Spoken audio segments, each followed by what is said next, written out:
Hola, bienvenidos al curso de procesos oceanográficos. Les habla Lorelis Valerio. Hoy les trataré el tema sobre la distribución de la temperatura y la productividad primaria en el Caribe. Los puntos a tratar en este tema serán las generalidades del Mar Caribe, las corrientes oceánicas que se dan o afectan al Mar Caribe. Hablaremos también sobre la temperatura superficial del mar, específicamente sobre los cambios en el tiempo y los fenómenos globales que afectan la temperatura superficial del mar. Así también hablaremos sobre la productividad primaria en el Mar Caribe, específicamente casos sobre la serie de tiempo de Cariaco. El Mar Caribe es un brazo del Océano Atlántico, parcialmente cerrado en el norte y al este por las islas de las Indias Occidentales, actuales Antillas Mayores y Menores, y delimitado en el sur por Sudamérica y en el oeste por América Central. Tiene aproximadamente 2.415 kilómetros de este a oeste y entre unos 640 y 1.450 kilómetros de norte a sur, con una extensión aproximada de 1.940.000 kilómetros cuadrados. En su extremo noroccidental está conectado con el Golfo de México por el Canal de Yucatán, un paso de 190 kilómetros de ancho entre Cuba y la península de Yucatán. Con unas cuantas excepciones, toda la cuenca del Caribe tiene más de 1.830 metros de profundidad. Su clima general se describe como tropical de invierno seco y presenta un patrón de precipitaciones estacional bimodal, con una temporada temprana entre los meses de abril y julio y una tardía entre agosto y noviembre. La principal corriente oceánica del Mar Caribe es una extensión de las corrientes ecuatoriales norte y sur, que entran en el mar por el extremo suroriental y fluye en dirección generalmente noroccidental. En el Mar Caribe, la corriente tiene una circulación de este a oeste. El agua entra a través de las Antillas Menores, donde se calienta y posteriormente sale por el Canal de Yucatán hacia el Golfo de México, donde posteriormente se forma la corriente del Golfo.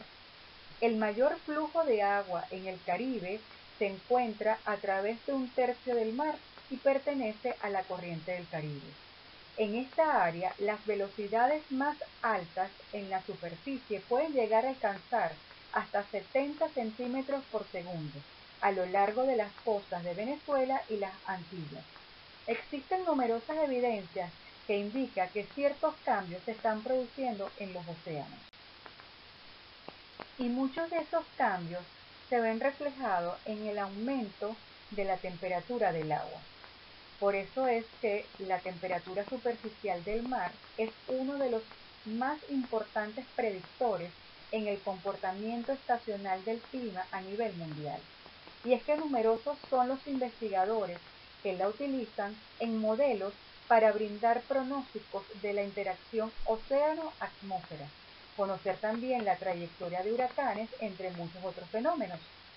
Según Glenn y colaboradores en el 2015, en su estudio sobre la detección del calentamiento regional de la temperatura de la superficie del mar en el Caribe y la región circundante, ellos observaron que los promedios anuales reflejaron un aumento regional en la temperatura superficial del mar de aproximadamente 0,015 grados centígrados por año para un periodo de estudio entre 1982 y el 2012.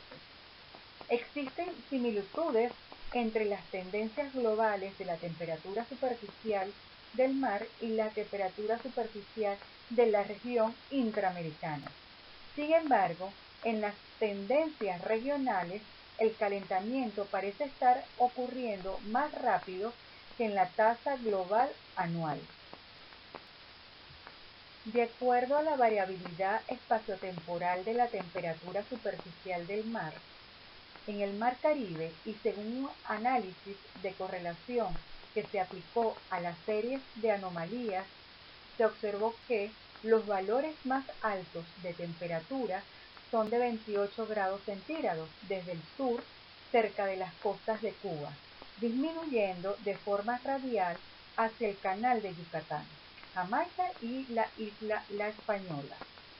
Luego se aprecia cómo la temperatura sigue disminuyendo desde la parte central del Mar Caribe, de aproximadamente 27,6 grados centígrados, hacia el norte de Venezuela, hasta alcanzar una temperatura de aproximadamente 26,6 grados centígrados en el lago de Maracaibo.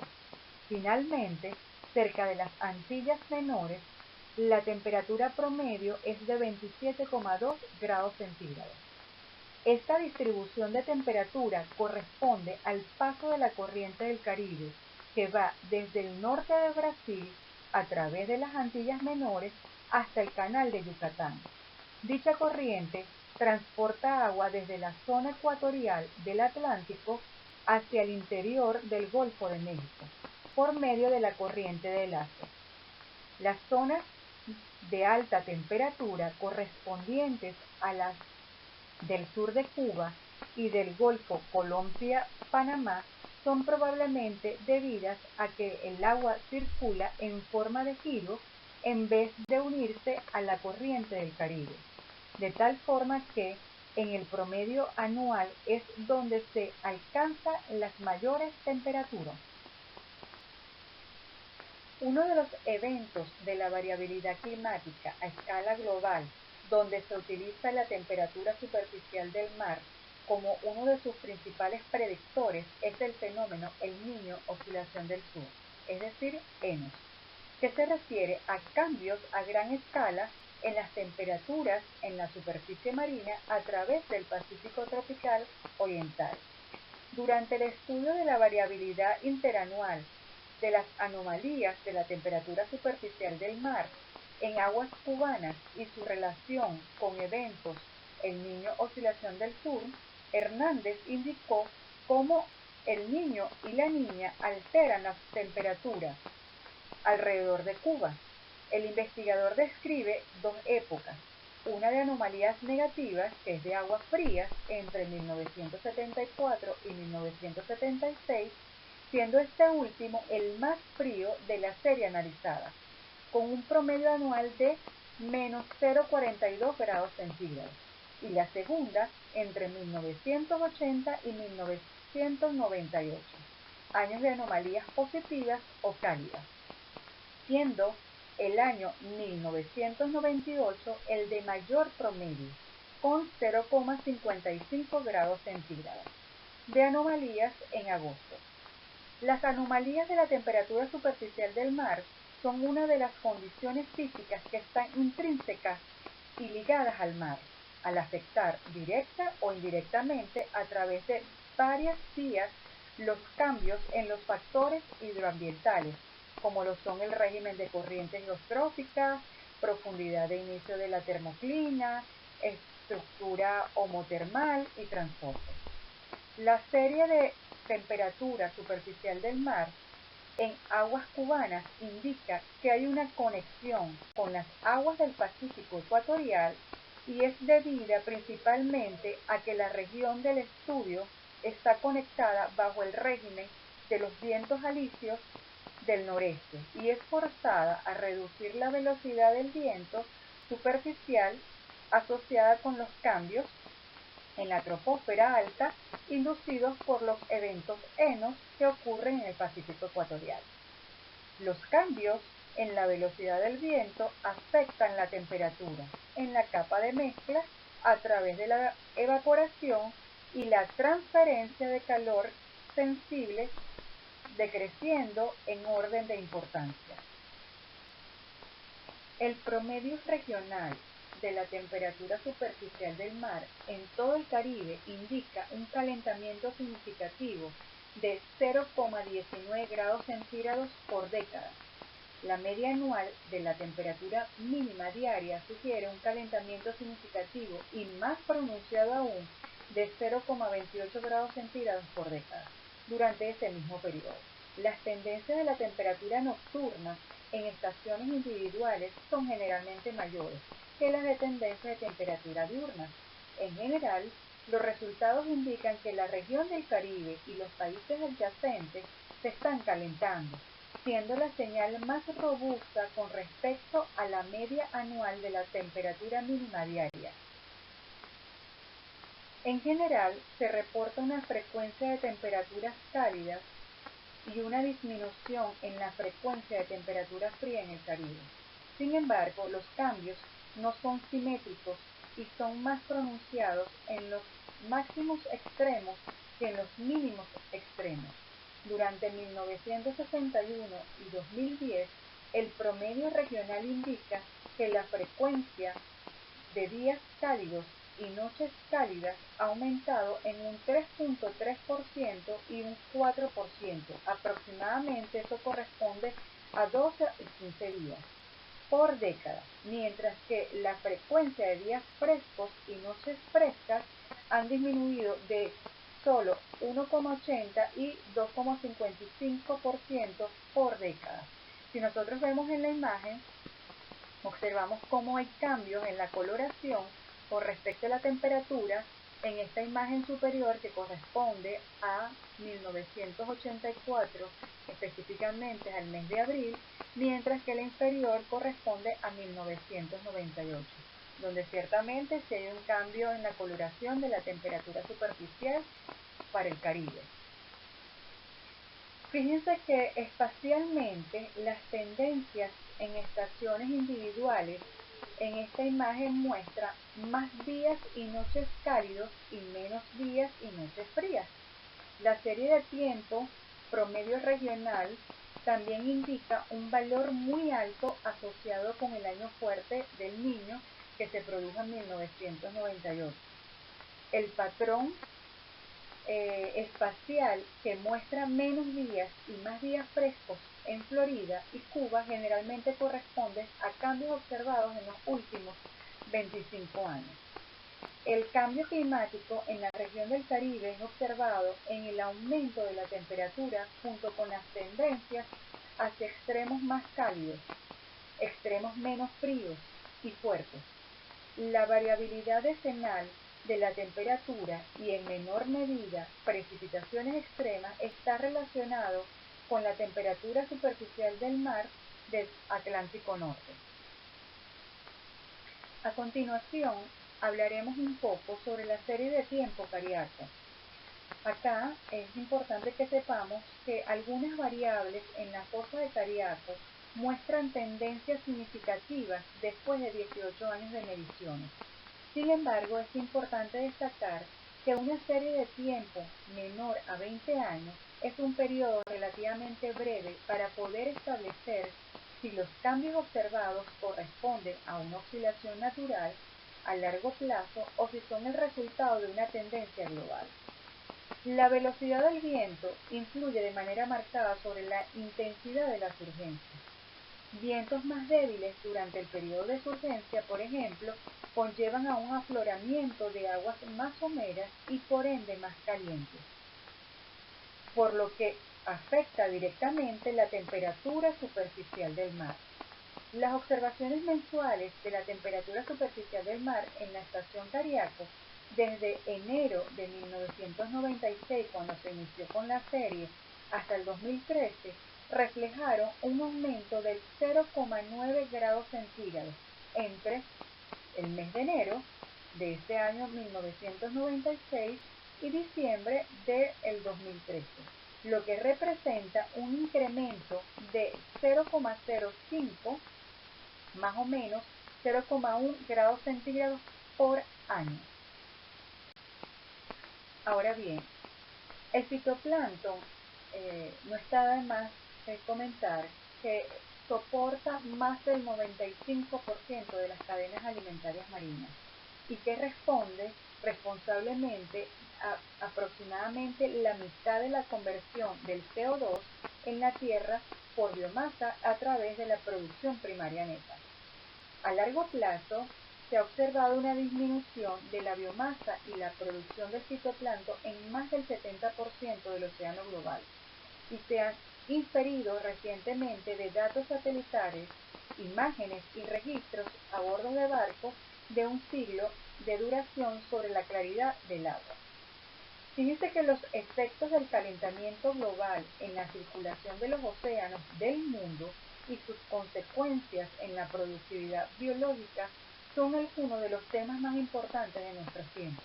Y es que pronosticar los efectos del calentamiento global en los recursos oceánicos depende de tener una comprensión clara de la forma en los procesos físicos que afectan la productividad primaria.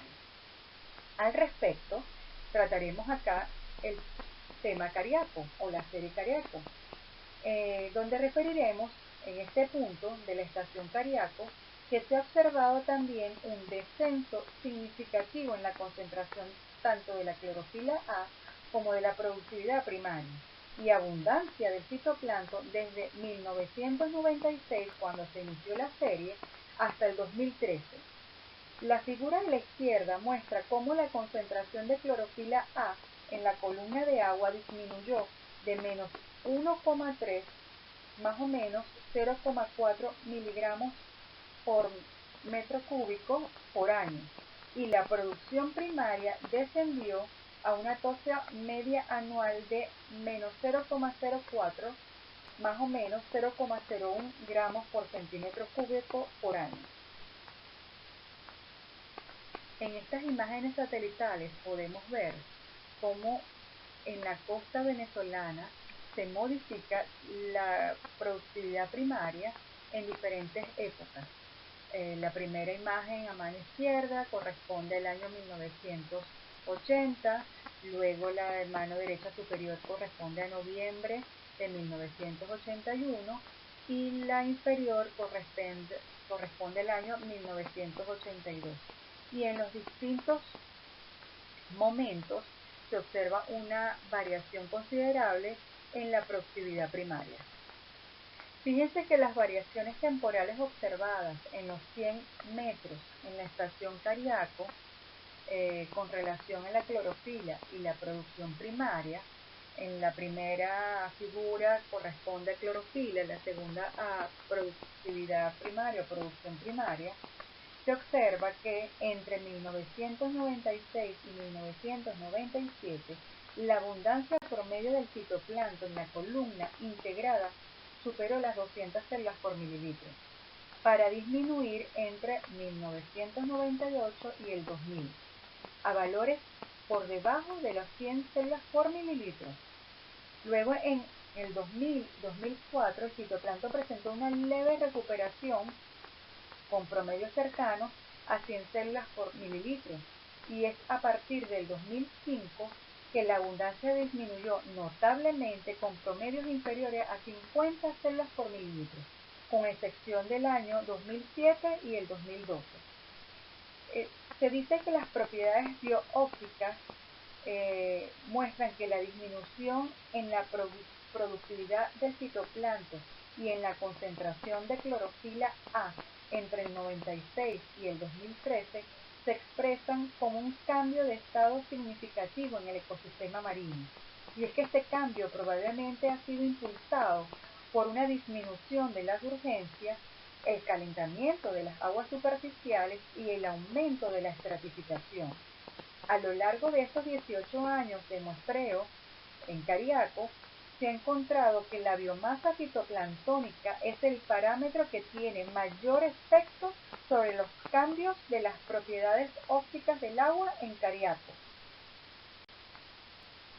Y es tal los cambios que se han dado en la abundancia de la productividad primaria del fitoplancton, que se ha observado que abundancias del microfitoplancton mayores a 20 micras en esta región no solo ha disminuido en los últimos años, sino que también ha ocurrido un cambio en el tipo de comunidades dominantes y en el tamaño incluso promedio de esas células. La tendencia en el tiempo observada fue un descenso total del microfitoplancton, principalmente diatomeas de tamaño relativamente grande, y un aumento de organismos fitoplanctónicos que comprenden grupos taxonómicos más pequeños, es decir, nanoplancton que tiene tamaños menor a 20 micros. Esto se observó tanto en épocas de surgencia como en épocas de no surgencia. Y es que organismos como cocolitofóridos, criptofisias, cianofisias y varios tipos de flagelados incrementaron su presencia en la región.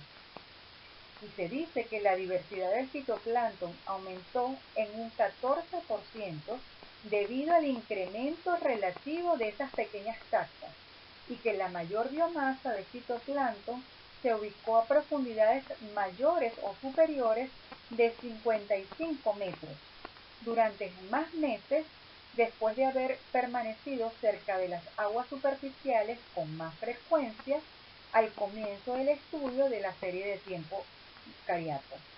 Hay un investigador que señala incluso que la dominancia del taxón del fitoplancton pasó de diatomeas, dinoflagelados y cocolitofóridos a taxones más pequeños después del 2004, y que mientras que la biomasa del mesozooplancton aumentó y colapsaron los desembarques comerciales, por ejemplo, de peces como las sardinas, se observó entonces que colectivamente nuestros resultados revelaron un cambio de estado ecológico en este sistema planctónico, con una tendencia a la baja en los vientos alisios y las variables locales dependientes que son en gran medida explicados por las tendencias en dos índices climáticos.